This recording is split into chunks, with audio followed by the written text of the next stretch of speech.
Well, good afternoon. I'm Father David. Thank you for joining me today for Disciple Time as our focus today is elevating the love of Christ.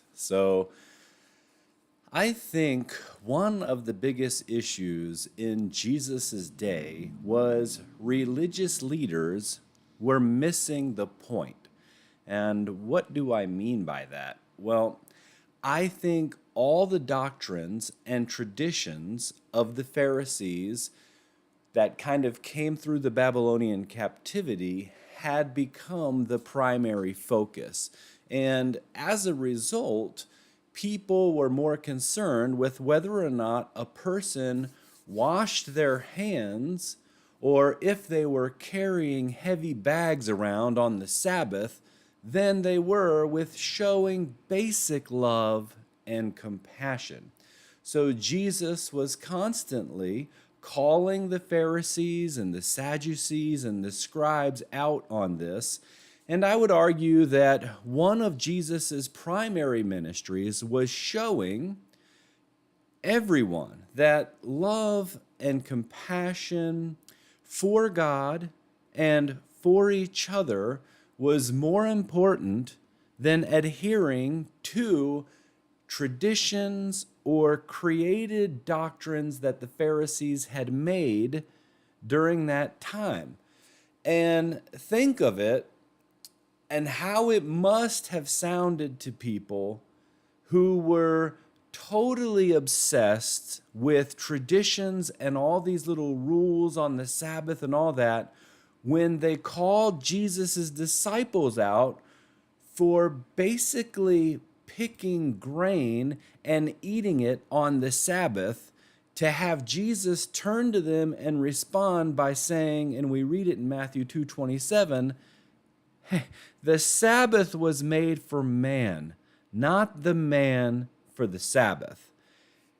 Ooh, that must have really burned them up at that time. But the point was, Jesus was not breaking the Sabbath law. The original command given to Moses was to keep the Sabbath day holy, period. It was the Pharisees who added all the extra Sabbath rules and all the traditions and all the doctrines about what to think and believe is right or wrong to do on the Sabbath. It was man-made stuff that they were saying was right and wrong. And so you have all these situations where the religious leaders of Jesus' day are going around with all of these man-made traditions and doctrines in their head like nitpicky judges on the people, trying to see how people are breaking these traditions, and they're elevating all these rules over basic love and compassion for people.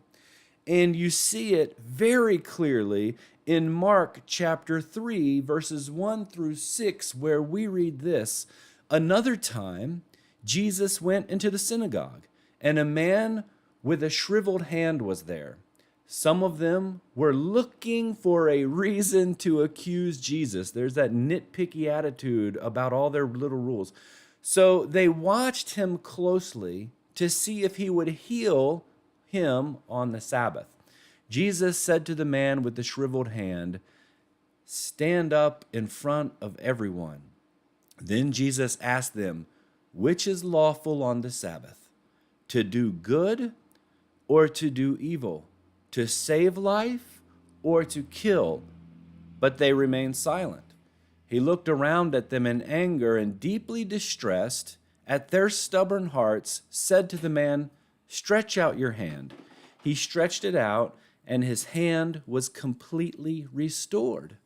Then the Pharisees went out and began to plot with the Herodians how they might kill Jesus. Is that crazy or what? How about today? I was kind of pondering the question, are the mainstream religious leaders in the various denominations of mainstream Christianity more concerned with people keeping all of the little rules and doctrines and denominational distinctives and traditions and rules associated with that, are they more concerned with them doing that or with them expressing genuine love and compassion towards people?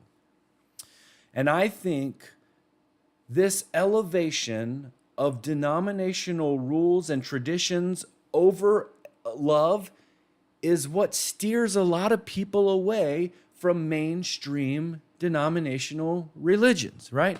When a hurting person goes into the house of God and they're looking for compassion and love because of the season of life that they're in, and they're just met with ridicule and judgment and standoffishness and this kind of thing, I think we have a problem.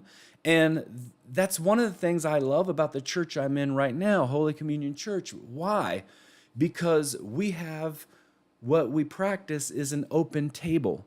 That means anyone that comes into the church that feels like they need the presence of God in their life and they need that healing ministry, they can come to the table, they can receive Eucharist. We're not putting them through, the third degree, trying to get all the information about their, religious standing and all that. No, if you feel in the moment that you need God's grace, we want you to come and get God's grace. That's basic human love and compassion, elevated above denominational rules that might prevent somebody from coming up because of some man-made tradition that has crept in, right? And I think that's really important. That elevation of love over rules and doctrines is actually in keeping with what Jesus taught. And you can see that in Mark 12, verses 30 through 31, where Jesus says, "You shall love the Lord, your God, with all your heart, and with all your soul, and with all your mind, and with all your strength. And the second is this, you shall love your neighbor as yourself. There is no greater command than these." And I love this illustration of love as a cross. So it's pointing up and pointing down. It's pointing up, you started this place of love. You should have love for God, love for the church, and then it's going left and right, love for yourself, love for your neighbors, and it shows you even how to live into that through works of mercy and works of piety. So I really like that. But the idea is, elevate the love over all these things. And that means we aren't to elevate our denominational traditions and rules over basic human love. And that's what the Pharisees and Sadducees of Jesus' day, I believe, were totally missing. And I fear that's what a lot of religious leaders in various mainstream Christian denominations are missing as well. So we need to stick to the things that Jesus taught while not missing how to compassionately live it out. So I like the gospel reading today, right? In the gospel reading today, in Luke chapter 8, verse 21, Jesus says this, "My mother and brothers are those who hear God's word and put it into practice." And that word is to love the Lord and to love your neighbor. So, what is our application for the journey today? I think it's this. We should ask our question, what is the most loving thing I can do in this situation? What is the most loving thing that I can do in this situation? Well, I pray that today's disciple time spoke to you and encourages you to elevate love and compassion over all the little nitpicky things that you might encounter in life. Thank you for joining me today.